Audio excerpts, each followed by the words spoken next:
All right, guys, dip time. Now, dips you can do with any household equipment around, chairs, stools, rings. You can make them super easy or super hard. So just getting started, guys, beginner variation. We're gonna get our hands behind us on an elevated surface, just like this couch, or you could also use a chair. Have the feet out in front of us. We're gonna lower ourselves as comfortably as we, down as comfortably as we can go. We don't wanna go too far and start impinging that shoulder. Some people might have less or more shoulder mobility to start here, okay? So we're going to have the feet out in front of us, lower down. And if that's as far as you can go, it's a great starting point. You're gonna start building up the tricep, a little bit of that chest and shoulder. All right, now if you can do that for 15 reps, 20 reps, let's move on to the next progression. You can get out of the chair out in front of you and elevate those legs. Same exact thing. Okay, week to week, you can work on that shoulder mobility like in yoga, on the Saturday mobility flows, and go deeper and deeper and deeper, just like that. All right, no pain though, no pain throughout. With that elevated feet, it's gonna be a little bit harder. After that, guys, you can get something a little bit higher. You can do this between, two countertops, two stools, two chairs. Use what is available to you, right?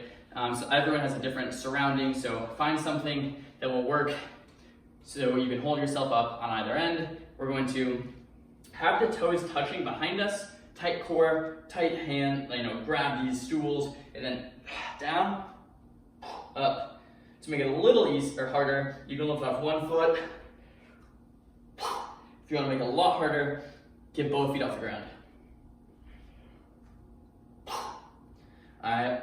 From here, you can progress these. three or four sets of 10 to 12 perfect reps, slow, controlled movements, full range is hard. That's hard for me even. The basics definitely work. So stool dips.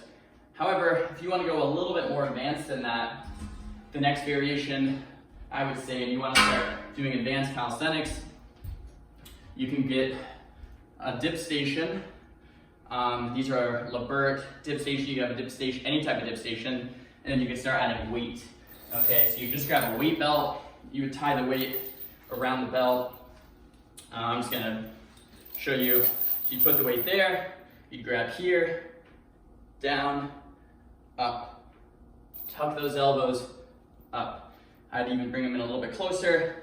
And with the weight, since it's close to the ground, I would probably, tie it twice, something like this, so it didn't actually touch the ground. So the weight's up a bit higher, right?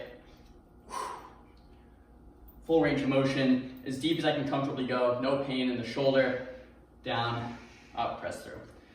All right, guys, so the final variation that you can do if you have a ring or a TRX setup at home is to do a ring or TRX dip.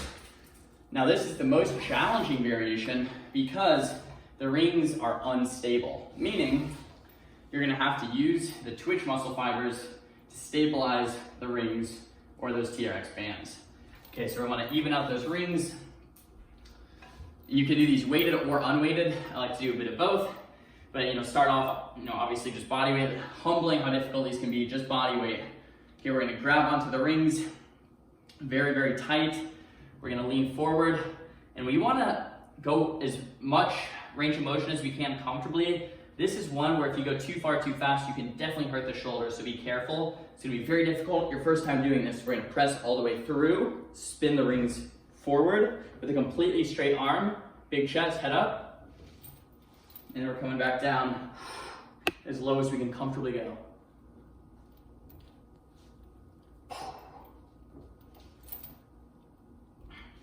Now you'd be surprised, guys, 5 or 6 reps of this with slow perfect form is gonna be lighting up the chest, the shoulder, and that tricep.